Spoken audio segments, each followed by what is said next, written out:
नमस्कार। आकाशवाणी जयपुर अजमेर से प्रस्तुत हैं प्रादेशिक समाचार।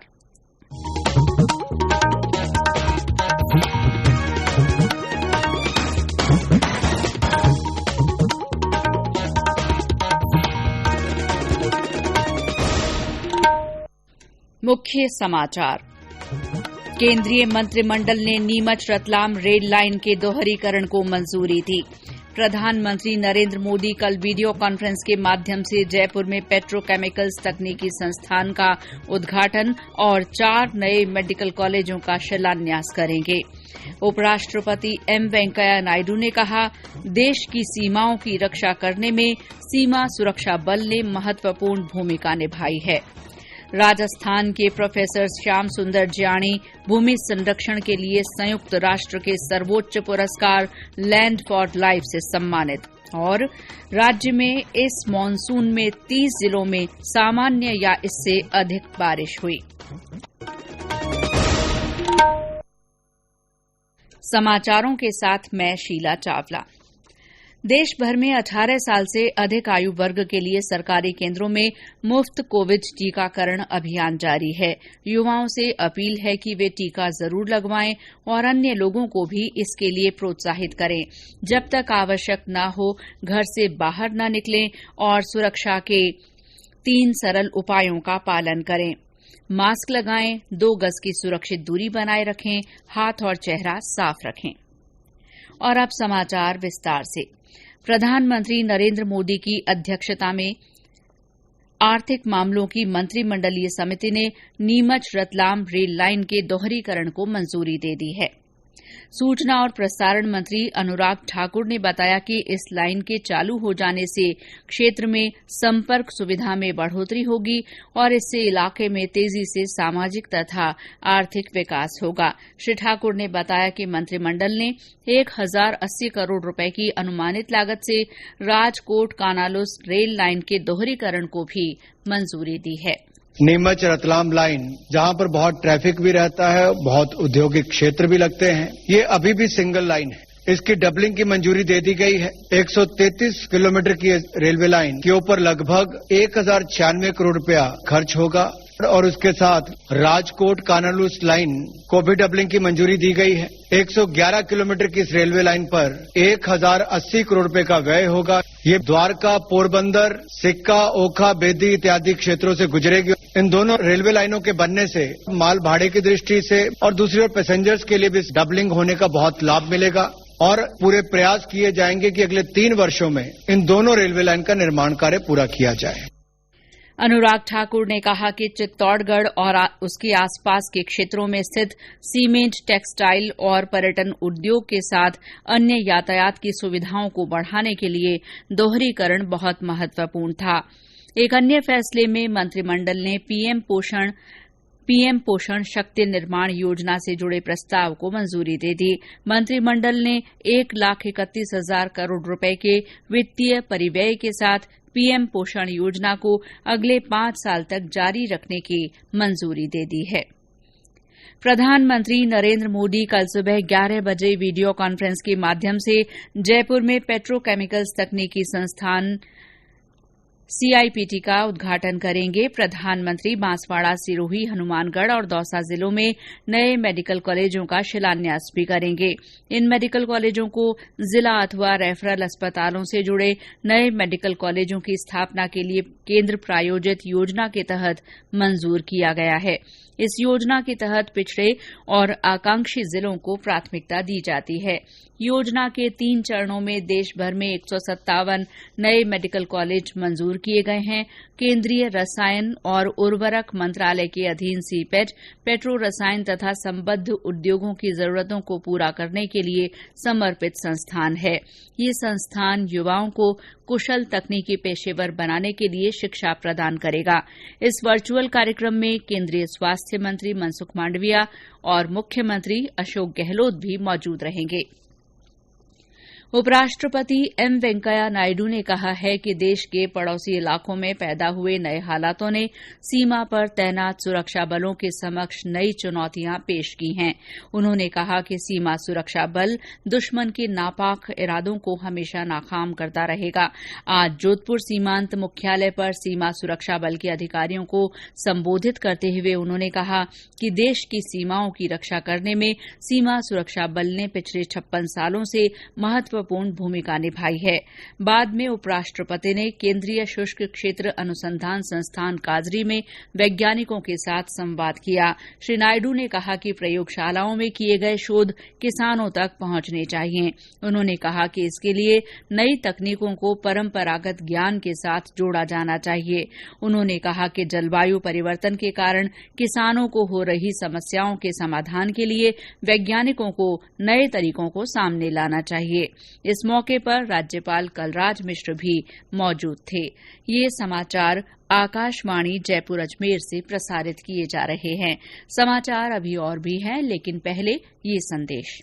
चलो मिलकर एक शुरुआत करें, चलो एक फैसला आज करें, मास्क नहीं तो टोकेंगे, कोरोना को रोकेंगे, चलो एक इरादा करते हैं, चलो खुद से वादा करते हैं, मास्क नहीं तो टोकेंगे, कोरोना को रोकेंगे।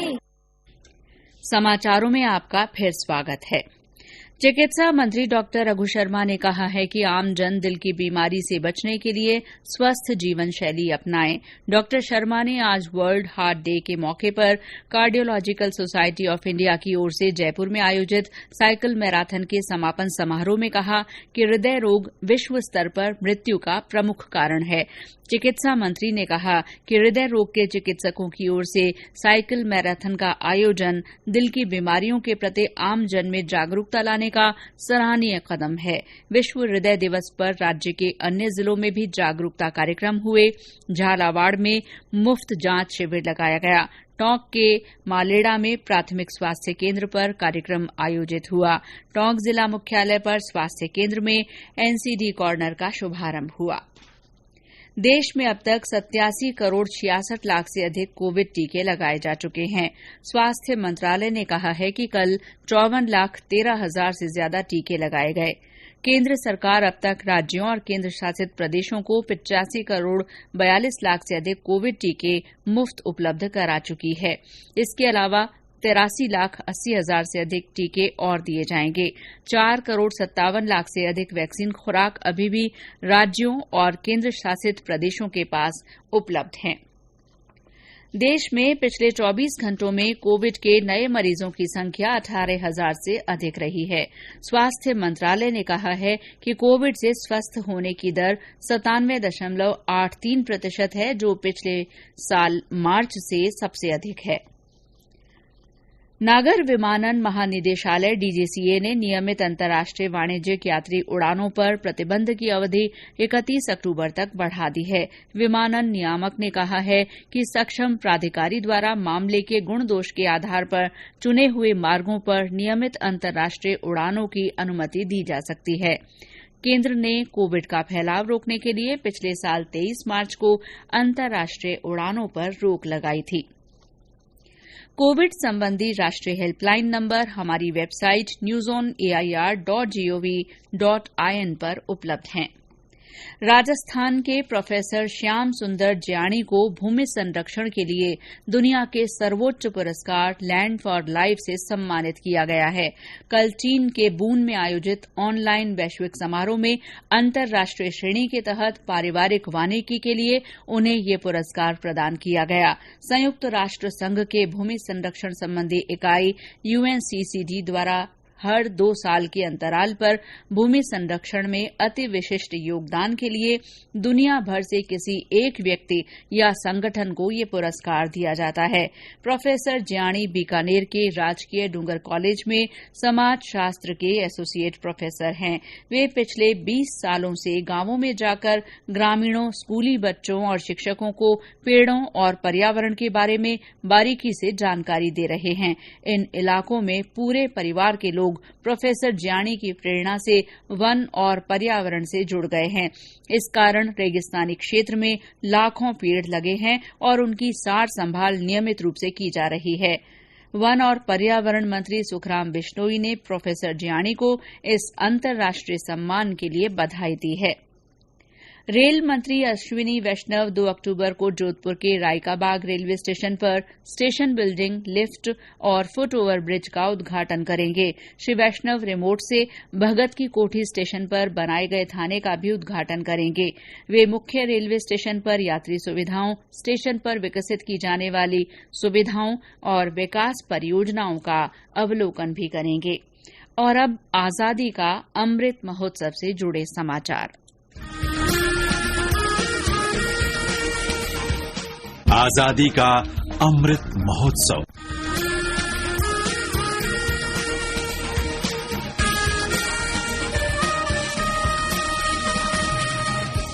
आजादी का अमृत महोत्सव के तहत वाणिज्य मंत्रालय की ओर से मनाए जा रहे वाणिज्य उत्सव के अंतर्गत 12 में निर्यात कॉन्क्लेव का आयोजन किया गया। उद्योग विभाग की ओर से मिशन निर्यातक बनों के तहत उद्यमियों और व्यवसायियों को निर्यातक बनने के लिए जागरूक किया गया। भरतपुर में भी इसी तरह मिशन निर्यातक बनों कॉन्क्लेव आयोजित की गई। इसमें आयात निर्यात कोड जारी करने के लिए आवेदन लिए गए। आजादी का अमृत महोत्सव के तहत आकाशवाणी समाचार जयपुर की ओर से संदेश श्रृंखला चलाई जा रही है। इसमें श्रोताओं से देशभक्ति और प्रेरणादायी संदेशों को आमंत्रित कर उन्हें समाचार बुलेटिन में शामिल किया जाता है। श्रोता अपने संदेश रिकॉर्ड कर हमारी व्हाट्सएप नंबर 9414052368 पर भेज सकते हैं। सूचना और प्रसारण मंत्रालय के क्षेत्रीय लोक संपर्क ब्यूरो सिरोही की ओर से आज सिंदरत गांव में पोषण पर जागरूकता कार्यक्रम आयोजित किया गया। इस अवसर पर कुपोषण छोड़ पोषण की ओर थामे क्षेत्रीय भोजन की डोर विषय पर संगोष्ठी और प्रदर्शनी के जरिए आमजन को पौष्टिक भोजन के बारे में जानकारी दी गई। और अब मौसम। राज्य में इस मानसून में 20 जिलों में सामान्य बारिश दर्ज हुई है। राज्य के बाढ़ नियंत्रण प्रकोष्ठ की रिपोर्ट के अनुसार इस साल 1 जून से आज तक की अवधि में 10 जिलों 12 बीकानेर, बूंदी, जैसलमेर, झालावाड़, कोटा, नागौर, प्रतापगढ़, सवाई माधोपुर और सीकर में सामान्य से अधिक और चूरू में असामान्य बारिश हुई है। अब केवल 2 जिले श्रीगंगानगर और सिरोही ऐसे रहे हैं जहां सामान्य से कम बारिश दर्ज की गई। इस बीच प्रदेश के विभिन्न बांधों में पानी की आवक अब भी बनी हुई है। इस कारण जवाहर सागर बांध, माही और काली सिंध बांधों से अतिरिक्त पानी की निकासी की जा रही है। इस बीच बीसलपुर बांध का जलस्तर 311.99 RL मीटर हो गया है। और अंत में मुख्य समाचार एक बार फिर। केंद्रीय मंत्रिमंडल ने नीमच रतलाम रेल लाइन के दोहरीकरण को मंजूरी दे दी है। प्रधानमंत्री नरेंद्र मोदी कल वीडियो कॉन्फ्रेंस के माध्यम से जयपुर में पेट्रोकेमिकल्स तकनीकी संस्थान का उद्घाटन और 4 नए मेडिकल कॉलेजों का शिलान्यास करेंगे। उपराष्ट्रपति एम वेंकैया नायडू ने कहा है कि देश की सीमाओं की रक्षा करने में सीमा सुरक्षा बल ने महत्वपूर्ण भूमिका निभाई है। राजस्थान के प्रोफेसर श्याम सुंदर ज्याणी को भूमि संरक्षण के लिए संयुक्त राष्ट्र के सर्वोच्च पुरस्कार लैंड फॉर लाइफ से सम्मानित किया गया है। और राज्य में इस मानसून में 30 जिलों में सामान्य या इससे अधिक बारिश हुई है। इसी के साथ प्रादेशिक समाचार बुलेटिन समाप्त हुआ। नमस्कार।